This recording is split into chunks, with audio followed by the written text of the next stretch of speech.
अभी मुझे सोचना मिली कि सर आ गए, सर के बारे में मैं क्या बताऊं। सर तो क्या, मैं यही बोलूंगा कि आज हमें सर की ताकत बनी है। और मैं माँ पिताजी को देखा हूं, लेकिन भगवान को मैंने अगर किसी से पूछा जाए कि भगवान को आपने क्या देखा है, तो मैं बोलूंगा कि उस भगवान को मैंने जीते जागते देखा है, सोते उठते बैठते देखा है, उस भगवान को मैंने सोचते देखा है, उस भगवान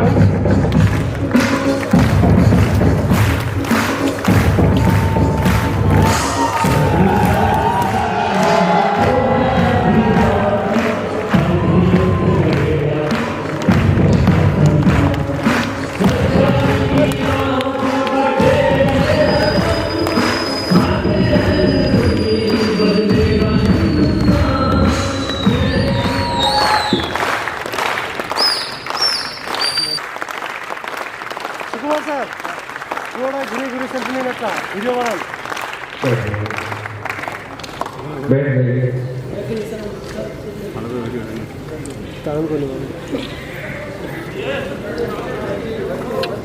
आवाज को सर की आवाज बना देंगे और ये आवाज एक संक्रांत करेगी। और मेरा पूरा विश्वास है कि आप सर्वश्रेष्ठ टीम है। आज रिंकू झा की टीम शायद आज से मेरे से नंबर 1 टीम बनने वाली है और मुझे गर्व है रिंकू झा पे, आपके लाइन पे, आप पे और मुझे सर पे। सर के क्या बोल शब्द ही नहीं है, शब्द बोले तो करेंगे। आपको जोरदार ताली।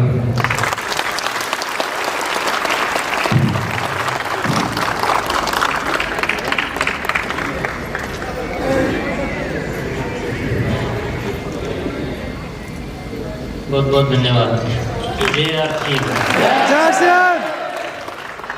सभी साथियों का बहुत बहुत हार्दिक स्वागत है। मुकेश ऐसे बैठोगे ना तो मेरा ध्यान आधी बार से बैठने में रहेगा कि कैसे बैठे हो। मेरा अच्छा संबंध है, जिनसे काफी बार बातचीत होती रहती है। आप नहीं भी करना चाहते हो तो मैं जबरदस्ती आपसे करता रहता हूँ।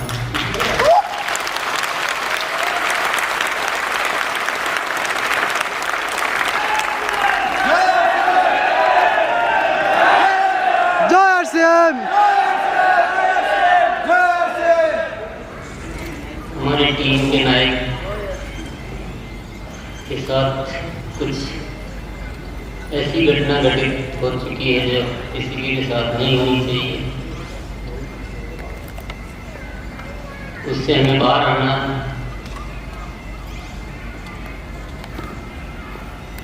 जब कुछ जिंदगी में गम ज़्यादा मिलते हैं तो उनको खुशियों को बढ़ाकर बैलेंस करना पड़ता है।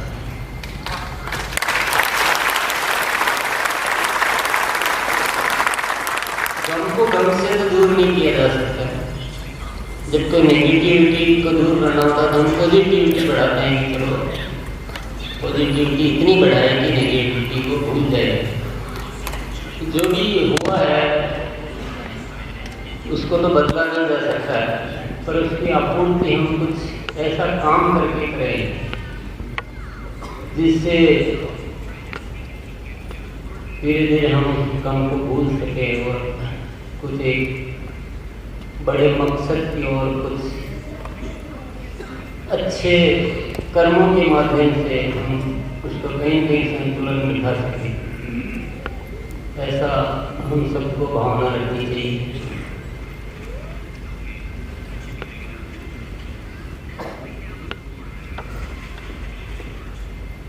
साथियों,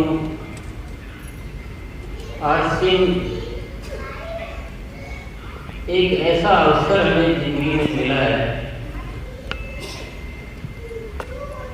जिसके बारे में जितनी भी बात की जाए उतनी कम है, जितना भी इसको अच्छा बताया जाए उतना कम है। जितनी भी पारिवारिक, सामाजिक, राष्ट्रीय समस्याएं, उन सबको दूर करने का एक संजीदा उपाय है आरसीएम।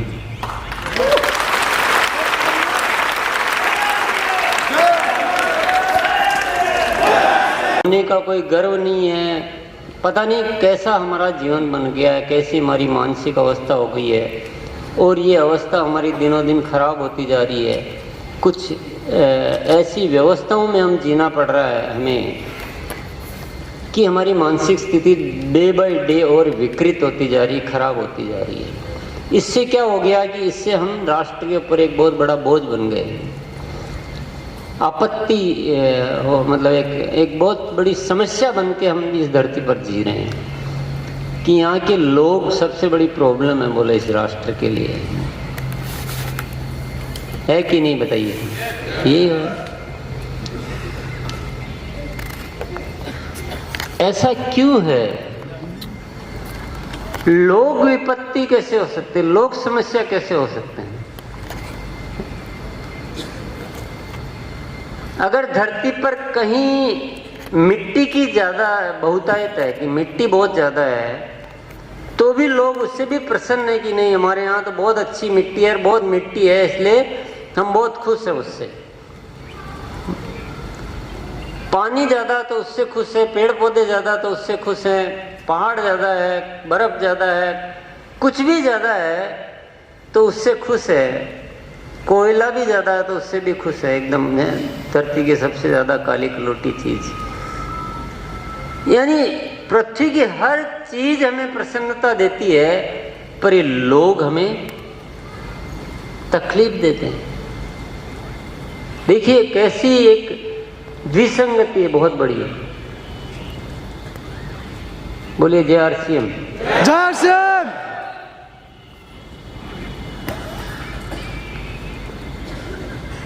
जो भी साथी थोड़े आरामदायक मुद्रा में बैठे हैं ना, कंफर्ट होके, वो थोड़ी तकलीफ वाली मुद्रा में बैठे हैं।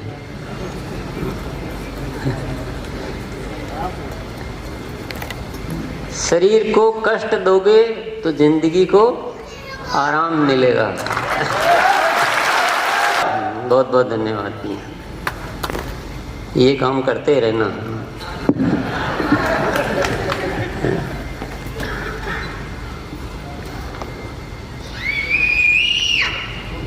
तो हम लोगों का मतलब हम यहाँ जो बैठे वो लोग नहीं, पर जनरल एक जो देश की जनसंख्या है उसकी बात कर रहा हूँ कि वो इस धरती पर बहुत बड़ा बोझ बन गए। कारण मैंने अभी उदाहरण दिया कि मिट्टी, कोयला, पानी वगैरह सबसे बहुत खुश होते हैं, लेकिन इंसानों से हम बहुत दुखी होते हैं कि ये क्यों है, ये कम होते थोड़े तो ठीक रहता। कितनी बड़ी विसंगति, 84 लाख योनियों के बाद यहाँ आकर ऐसा सुनने को मिला।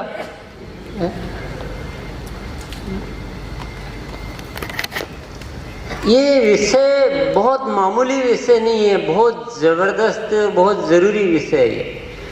इसको हमें समझना चाहिए, और बहुत अच्छा को दूर नहीं करेंगे तो इस देश की समस्या कभी भी दूर हो नहीं सकती।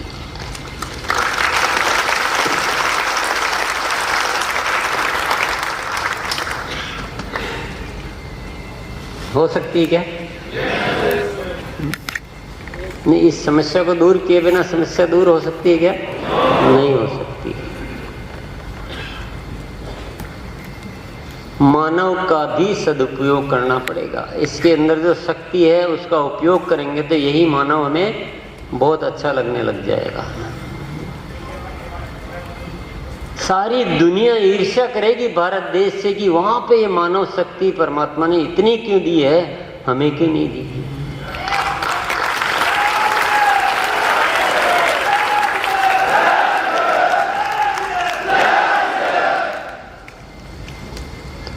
इसके लिए हमें कर्मशील बनना पड़ेगा, आत्मविश्वासी बनना पड़ेगा।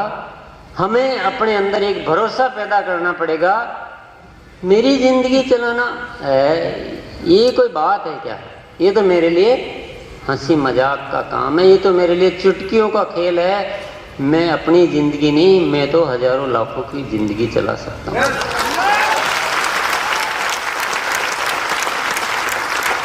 मुझे कोई सहारे की जरूरत नहीं है, मुझे मुफ्त का नहीं चाहिए।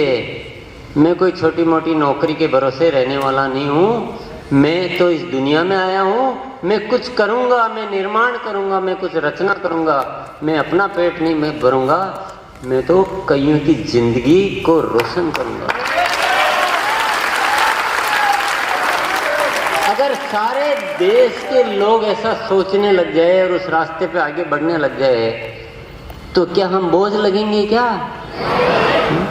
और ये राष्ट्र पीछे होगा कि आगे होगा? आगे होगा। तो ये सबसे मेन पॉइंट है इस देश का। अच्छा, दूसरे आगे आ जाते हैं, इसी बात को थोड़ा आगे बढ़ाते हैं। सब लोगों में वो आत्मविश्वास पैदा करना, सब में वो भावना लाना कि हम अपना जीवन नहीं बल्कि हम तो कई लोगों की जिंदगी को रोशन कर सकते हैं। ये व्यवस्था आरसीएम के अलावा और कहीं नजर आती क्या आपको? कोई सरकार आके करेगी क्या? नहीं कर सकती ना, क्योंकि वो तो हमें और ज्यादा नकारा बनाने पर लगी है। उनकी मजबूरी है, करना वो भी नहीं चाहते होंगे या चाहते होंगे पता नहीं है, पर उनकी एक मजबूरी बन गई है कि यहाँ सरकार को आना है, वोट लेने हैं तो हमें इनको मुफ्त में देना पड़ेगा। तो हमें मुफ्त खोरा बना दिया गया। हमारी मानसिक अवस्था को इतना रुग्ण कर दिया गया है इन व्यवस्थाओं से, सदियों से चल रहा है। ये रोग आज का नहीं है, ये सदियों से चल रहा है। हम अपने वजूद को खो बैठे हैं ना, हम अपने केवल तुच्छ पेट पूर्ति के लिए हम कुछ भी कुर्बान कर देते हैं, राष्ट्र के प्रति विद्रोही हो जाते हैं, देशद्रोही हो जाते हैं, दुश्मन हो जाते हैं, लोगों से लड़ झगड़ते हैं, किसी का छीना झपटी कर लेते हैं। इतने हम बिल्कुल खराब हो जाते हैं केवल पेट भरने के लिए। इतनी मानसिक अवस्था हमारी रुग्ण हो चुकी है, उसको हमें आरसीएम के माध्यम से बदलना है।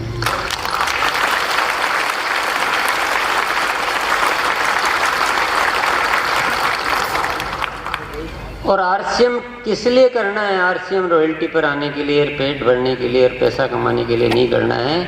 आरसीएम नए भारत के निर्माण के लिए करना है।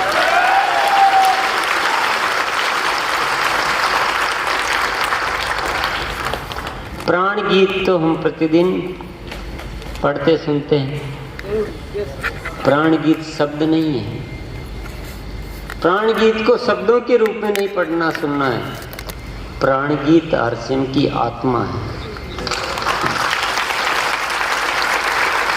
हमारे रग रग में, हर सोच सोच में वो बात रहनी चाहिए कि खुशहाल यहाँ पर हर जन हो, सुख शांति से पूर्ण जीवन हो, सब काम करे, अपना अपना खुद पूरा करे, खुद का अपना सपना, कोई हाथ यहाँ ना फैले, अब जन स्वावलंबी बन जाए सब।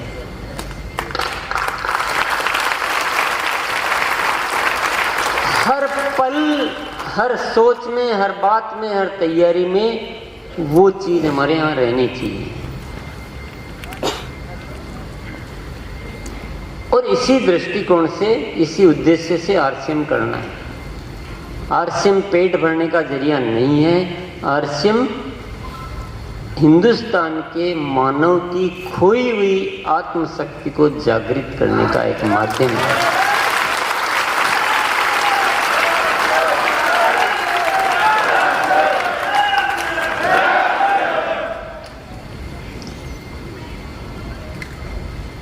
यदि हम आरसीएम में आकर ये प्रचार प्रसार कर रहे हैं कि भैया आरसीएम करो, 2 पैसा कमाओ, पेट भर जाएगा, तो हम प्रचार प्रसार ही गलत कर रहे हैं। इससे क्या हो रहा है कि जो हम कहीं न कहीं कुछ कमियां, कुछ बुराइयां, कुछ आलस्य, कुछ लापरवाही, कुछ अनुशासन की कमी जो देख रहे हैं ना, उसका कारण यही है कि हम मकसद को छिपाए हुए, हमें डर लगता है कि हम ऐसी बातें करेंगे तो शायद आरसीएम कोई करेगा ही नहीं। तो वो सारी जो पुरानी जो धारणाएं हैं, जो मानव में जो आदतें पड़ी हुई है, वो यहाँ भी आके हावी हो जाती है। आरसीएम जब जीवन में आ जाए नहीं तो जीवन क्रांतिकारी हो जाना चाहिए, भगत सिंह हो जाना चाहिए, चंद्रशेखर आजाद हो जाना चाहिए।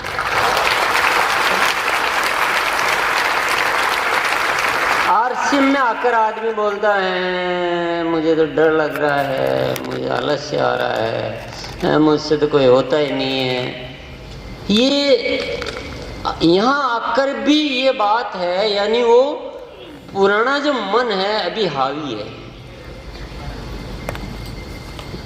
आरसीएम में आने के बाद तो एक एक साथी के अंदर वो आत्मा जागृत हो जानी चाहिए, खून खोल जाना चाहिए।